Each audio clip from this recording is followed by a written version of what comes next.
Fala, trilheiros e trilheiras, tudo bem com vocês? Sejam bem-vindos mais a um curso de Direito Constitucional para você que está se preparando para a segunda fase da OAB.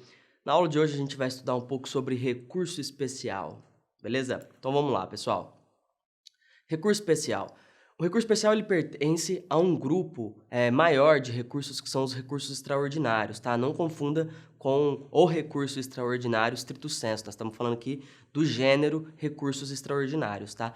Que são aqueles que visam uniformizar a interpretação sobre leis ou até mesmo a Constituição no país. E, portanto, eles não permitem uma rediscussão dos fatos, tá? Mas tão somente de matéria jurídica. Discussão de fatos vai ficar a cargo dos recursos ordinários, que são aqueles que ficam lá nas primeiras instâncias, né? Primeira e segunda instâncias.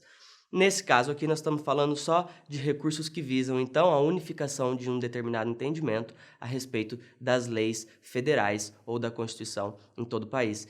E é justamente por eles serem extraordinários, por serem especiais, que eles só vão caber nas hipóteses previstas na Constituição Federal. São taxativos, tá? Desde que preenchidos os requisitos que autorizam essa interposição. E nós vamos ver já quais são esses requisitos. Mas antes você tem que saber que esses recursos eles são aplicáveis contra acórdãos, né, de tribunais e, no geral, contra acórdãos que julgam não só a apelação, mas também agravo de instrumento ou agravo interno, enfim, não só acórdãos que decidem o problema, mas também que podem ser acórdãos relativo a decisões interlocutórias, beleza? A previsão legislativa do recurso especial, agora já mais especificamente, está lá na Constituição Federal, artigo 105.3, alíneas A, B e C, e também vai estar regulamentado, tanto o especial quanto o extraordinário, lá no Código de Processo Civil, artigos 1029 a 1034, tá?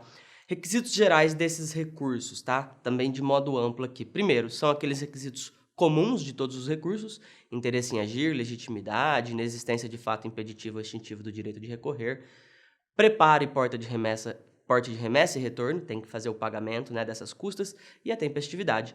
Mas também nós temos requisitos específicos, tá? Primeiro, esses recursos eles não podem tentar discutir matéria de fato ou provas. Veja bem, nós não estamos falando aqui que não se pode discutir a possibilidade de admissão de uma determinada prova de modo geral. Você pode discutir se aquela prova é válida, se aquela prova é inconstitucional ou não, tá? O que você não pode é discutir se aquilo prova alguma coisa realmente no caso concreto, tá? Você não pode discutir o seu caso especificamente, mas é possível que você discuta questão probatória, por exemplo, em relação às leis federais ou em relação à Constituição, se isso é permitido ou se não é, beleza?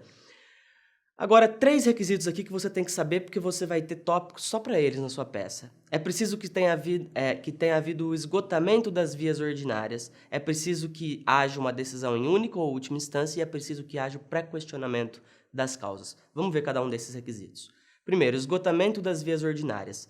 Enquanto houver a possibilidade de você colocar qualquer outro tipo de recurso, que não um desses extraordinários, você não pode entrar com eles, nem com especial, nem com recurso extraordinário. Inclusive, tem uma súmula aí do STF em relação ao recurso extraordinário stricto sensu, né? Não de modo geral. Mas, se você puder interpor uma apelação, se você puder interpor um embargo de declaração, enfim, você tem que colocar esses recursos antes. Você tem que esgotar as suas possibilidades ordinárias antes de entrar com um desses recursos, tá? Segunda coisa, decisão em única ou última instância. Não é possível saltar essas instâncias ordinárias, não é possível você sair do primeiro grau, pular o segundo e já tentar entrar direto lá no STF ou no STJ. É preciso que você tenha uma decisão da qual você vai recorrer e que tenha sido dada em única ou última instância. Única instância é quando é naquelas hipóteses de competência originária, ou última instância quando você já passou na primeira instância, segunda instância, entrou com todos os recursos cabíveis, né, esgotou as vias ordinárias, e aí você pode tentar manejar um desses recursos extraordinários, tá? Com um PS aqui em relação ao recurso especial. Nesse caso, para o recurso especial, a decisão tem que ter sido proferida em única ou última instância por um tribunal estadual ou federal, beleza? Por que isso é importante? Porque não se admite recurso especial contra acórdão de colégio recursal, né, que são aqueles provenientes dos juizados especiais. Então, no caso do recurso especial, somente é aplicável em decisão proferida em única ou última instância por tribunal estadual ou federal, tá? Ali na Justiça Comum. É disso que nós estamos falando aqui de recurso especial, beleza? Atenção aí. Por que isso? Porque está lá no artigo 105, né? 105.3, se você olhar, está escrito isso. Tem que ser uma decisão desses tribunais aí. Pré-questionamento, isso é bem importante. Pré-questionamento das causas. Primeira coisa que você precisa saber, recurso extraordinário e especial só cabem contra decisões judiciais. Causas aqui tem que ser entendido como decisão judicial, não pode ser uma decisão meramente administrativa, por exemplo, tá? Segunda coisa, você já tem que ter discutido essa matéria durante o processo, na primeira instância, na segunda instância, tá? Isso tem que ter sido pré-questionado. Você não pode chegar a alegar que determinada matéria afronta uma lei federal ou a Constituição só lá em cima, só para poder acessar o STF ou o STJ. Você já tem que estar vindo discutindo isso. Essa questão tem que ter sido ventilada nas instâncias ordinárias anteriormente, tá? Esse é um requisito que foi criado pela jurisprudência brasileira. Não está na lei, mas é preciso demonstrar que foi preenchido esse requisito. Terceira coisa, mesmo quando a questão for suscitada apenas no voto vencido, há pré-questionamento. Então, se o seu problema falar que na segunda instância, diante de uma apelação, por exemplo, houve 2-1 de voto e você perdeu e você quer entrar com recurso ou precisa entrar com recurso e o relator que foi contrário, né, à decisão da maioria e que, portanto, estava de acordo com a sua tese, se ele analisou a questão, houve pré-questionamento.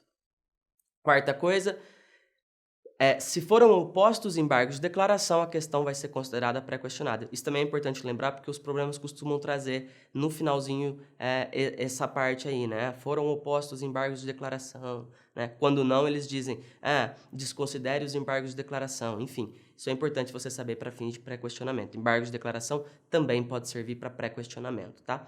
E o pré-questionamento ele pode ser meramente implícito, não é necessário que haja uma indicação expressa, né, por parte dos relatores ou no acórdão sobre o dispositivo que foi violado, né? Se der para entender implicitamente que aquela decisão viola uma lei federal, no caso do recurso especial, ou até uma questão constitucional, no caso do extraordinário, então houve aí o pré-questionamento também, tá? Você vai ter que demonstrar isso aí na sua peça.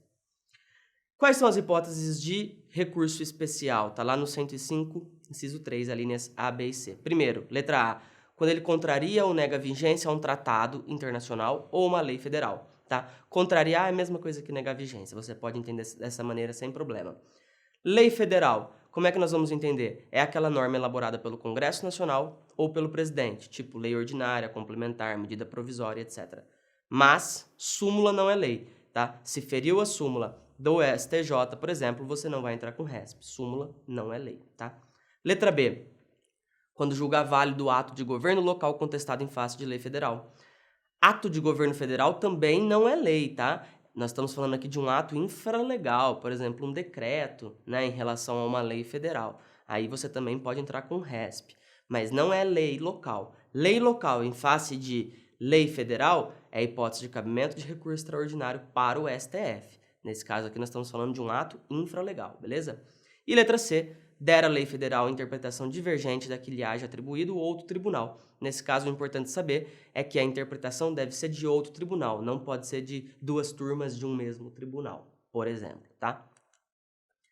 Procedimento, pessoal. O que é que você vai ter que demonstrar na sua petição? A exposição do fato e do direito, que esse recurso tem cabimento e, por fim, o pedido de reforma ou invalidação da decisão que você está recorrendo.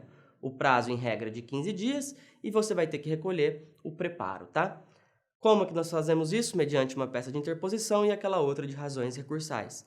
A peça de interposição você vai endereçar para o presidente do tribunal que está sendo recorrido e você vai trazer lá os requisitos de endereçamento ad quo, né, número do processo, a qualificação do legitimado ativo, o nome do recurso com o seu fundamento constitucional, qual é a decisão que você está recorrendo, o pedido da intimação da parte contrária para que ela possa responder ao recurso, pedido de remessa ao tribunal que vai julgar o seu recurso, juntada de guia do preparo e das custas e o fechamento, né? Nestes termos, pede deferimento, etc. É aquela peça simples que nós vamos aprender nas próximas aulas.